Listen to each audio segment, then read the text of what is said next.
Welcome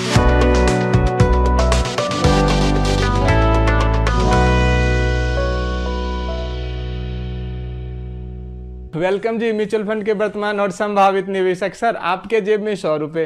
अरे आप कहोगे 100 क्यों भैया, मेरे पास तो हजारों लाखों करोड़ों हैं। आपके मुंह में घी शक्कर, करोड़ों रुपए हों। बहरहाल अभी के लिए 100 रुपए मान लीजिए, डिस्क्रिप्शन में मत लिखिएगा कि दे दो, बस इमेजिन करिए। और मैं अगर आपसे पूछूं कि 2 डिटर्जेंट पाउडर बनाने वाली कंपनी जिससे हम कपड़े की धुलाई करते हैं वॉशिंग मशीन में रख के, 2 कंपनी है, एक तो सर्फ एक्सेल है और दूसरा सफाई राम की कंपनी है, किस में लगाओगे सर? आंख मीच के आप कहोगे भाई सफाई राम वाली सर्फ को किसने जाना, मैं तो सर्फ एक्सेल में लगाऊंगा, जब तक कि आप सफाई राम वाली कंपनी को गौर से जानते नहीं। अब सर्फ एक्सेल में क्यों लगाओगे? क्योंकि आप उसका सब कुछ जानते हैं, उसका बैलेंस शीट जानते हैं जो कि पब्लिश होता है, उसका क्वालिटी ऑडिटेड सारे ही पेपर्स पब्लिश होते हैं जो कि आप जानते हैं। सफाई राम का आप नहीं जानते, जो जानते होंगे वो लगाते होंगे। क्यों? क्योंकि उसका कुछ भी इतना स्टैंडर्ड नहीं है, कुछ भी क्वालिटी का नहीं है। दैट इज वाई एक इसी थीम पे बेस्ड जो फंड आता है उसे कहते हैं क्वालिटी फंड। और क्या है क्वालिटी फंड, कैसे इसमें निवेश होता है और इस निवेश से कितना रिटर्न बन के आता है, और अभी मैं इसकी चर्चा क्यों कर रहा हूं, और अभी जो फंड लेके आया है वो एएमसी कौन है, और राइट नाउ वो अभी क्यों लेके आया है, बताऊंगा। 1 2 3 लाइक सब्सक्राइब कमेंट, बस रिक्वेस्ट। चौथा रिक्वेस्ट नहीं, मैं सिर्फ कह रहा हूं कि सर लाइक सब्सक्राइब कमेंट, बस यही मेरा रिक्वेस्ट रहता है, हमारी भूख यही रहती है। चलिए, आपसे मैंने कहा था कि आप 100 रुपए किस में लगाओगे, सफाई वाला के पाउडर में या फिर सर्फ एक्सेल के पाउडर में? सारी जनता आंख मीच के कह रही है सर्फ एक्सेल का क्वालिटी ऑडिटेड बैलेंस शीट आता है, उसका सारा इब्टा छपता है, पैट छपता है, लेकिन सफाई वाला का तो कुछ नहीं, कहीं नहीं छपता है, कोई क्वालिटी नहीं है उसके काम में, ना ही उसके डिटर्जेंट पाउडर को मैं जानता हूं कि क्वालिटी है नहीं है, क्यों लगाऊं उसमें पैसे। एग्जैक्टली वॉरेन बफे ने भी चिल्ला चिल्ला के लोगों को यही बताया कि भाई अगर आपको सही पैसा कमाना है तो खाली प्रॉफिट मत देखो, ये देखो कि कंपनी की क्वालिटी क्या है। और क्वालिटी कैसे चेक करोगे? क्वालिटी चेक करने का एक फाइनेंशियल तरीका है, बहुत सारे तरीके हैं क्वालिटी चेक करने का। जैसे कि हम निवेशकों के लिए एक तरीका क्वालिटी चेक करने का होता है और वो होता है कि उसका बैलेंस शीट उठा के देखो। बैलेंस शीट में ये देखो कि कितने का कर्जा उठा रखा है उस कंपनी ने, हाँ कर्जा कितने का उठा रखा है, और कर्जा जब उठा रखा है तो उसकी भरपाई करने के लिए उसके पास एसेट कितने का है, डेट टू इक्विटी रेशियो देखो उसका। पॉइंट की बात मैं बता रहा हूं, ये मैं नहीं कह रहा हूं, वॉरेन बफे कह रहे हैं। और बैलेंस शीट में अगर डेट ज्यादा है और प्रॉफिट ज्यादा भी बना रहा है, थोड़ा बचो उस शेयर से, ये मैं नहीं कह रहा हूं, वॉरेन बफे जैसे दिग्गज का इन्वेस्टमेंट लाइन कोट कर रहा हूं आपके लिए। तो और ये जिस थीम के अंदर आता है उसे कहते हैं क्वालिटी फंड। और राइट नाउ आईसीआईसीआई प्रूडेंशियल एक क्वालिटी फंड लेके आ गए हैं। और आपका भी अगर कुछ ऐसा इरादा है कि मैं तुक्के से पैसे बढ़ा देने वाली कंपनियों से बचूं और क्वालिटी कंपनियों में पैसा लगाऊं, तो आईसीआई प्रूडेंशियल आपके लिए अपॉर्चुनिटी लेके आ गई है, जो कि 6 मई से शुरू हो चुका है। 20 मई तक आपके पास ये अपॉर्चुनिटी है। हाँ, आपके मन में ये सवाल आता होगा, और जैसा कि हमारे वीडियो की एक खासियत रहती है कि हर वीडियो में मैं आपको ये बताने की कोशिश करता हूं कि आखिर फंड मैनेजर या एएमसी के माइंड में अभी ये फंड लाने की क्या सूझी, यही मेरी सबसे यूएसपी है। और लगातार हर वीडियो में मैं ये कोशिश करता हूं, तो यहां भी आपको ये बताऊंगा कि फंड मैनेजर अभी क्यों ये क्वालिटी फंड लेके आ रहे हैं, जबकि एसबीआई वालों का ऑलरेडी आ रखा है, यूटीआई वालों का ऑलरेडी आ रखा है। राइट नाउ अभी आने के पीछे कारण क्या है ये भी आपको बताऊंगा। पहले बताऊंगा कि क्वालिटी फंड आखिरकार होता क्या है।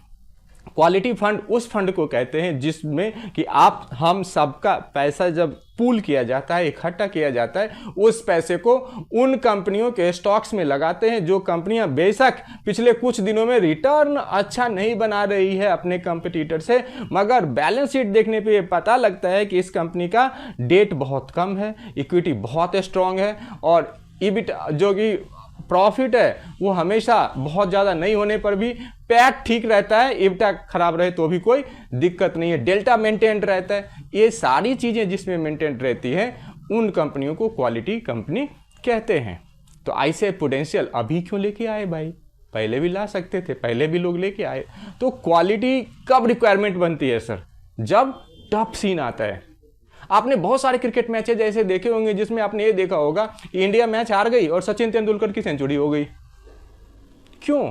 उस मैचेज में क्या ऐसा होता था कि सचिन जानबूझ के अपना 100 बनाता था? नहीं, होता ये था कि ऊपर के 2 बल्लेबाज गए, तीसरे डाउन पे सचिन आए और इधर से एक साइड से सब जा रहे हैं, सचिन अपना रन किए जा रहे हैं, क्योंकि टफ पिच है और किसी के बस की रन करना है नहीं। सचिन चूंकि क्वालिटी प्लेयर हैं तो उन्हें हर पिच पे रन बनाना आता है और रन बनाने की उनमें कला है, तो रन कर रहे हैं।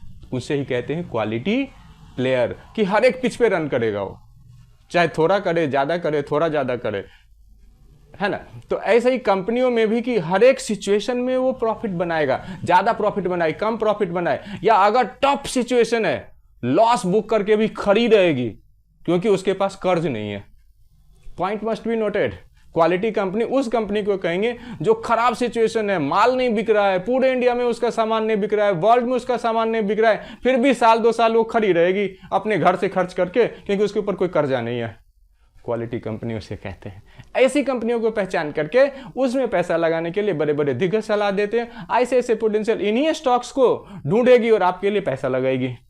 समझ गए क्वालिटी? अब एक बहुत बड़ा मिथ हमारे इंडिया के स्टॉक मार्केट में क्या चल रहा था कि भाई स्टॉक क्वालिटी कंपनी तो खाली आईटी कंपनियों में होती है जी। हाँ, ये बहुत बड़ा मिथ था, इसको तोड़ा ऐसे पोटेंशियल ने कहा। किसने कह दिया इसे बात?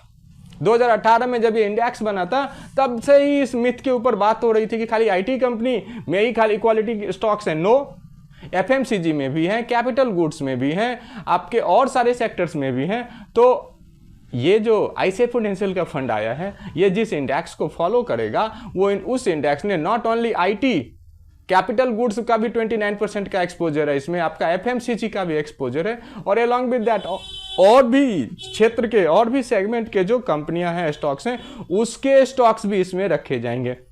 मेथडोलॉजी क्या अपनाओगे सर आईसीआईसीआई के फंड मैनेजर साहब?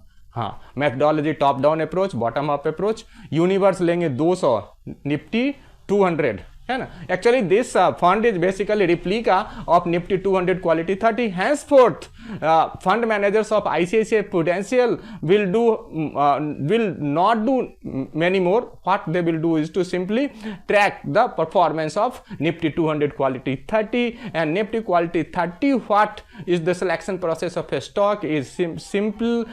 Out of 200 stocks, they filter first of all 40 to 60 stocks and finally they used to invest into 30 stocks.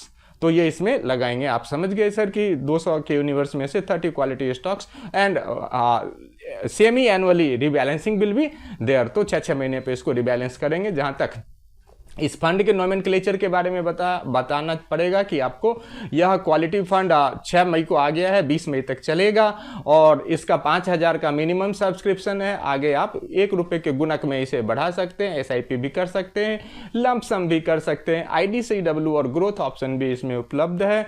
आप 1 साल के भीतर मत निकासी करिएगा वरना 1% का एग्जिट लोड है इसमें। तो इन सारी चीज़ों को देखकर क्वालिटी फंड है, इसमें रिटर्न का एक बार पास्ट हिस्ट्री आपको आईसीआई प्रूडेंशियल का तो बैक टेस्टेड डेटा नहीं है, लेकिन हाँ चूंकि इन्होंने जिसको फॉलो किया है, जिस इंडेक्स को, उस इंडेक्स का सिंस 2080 डेटा उपलब्ध है and since 2080 data of in this index fund is saying that since Inception compound annualised growth is 18.7%.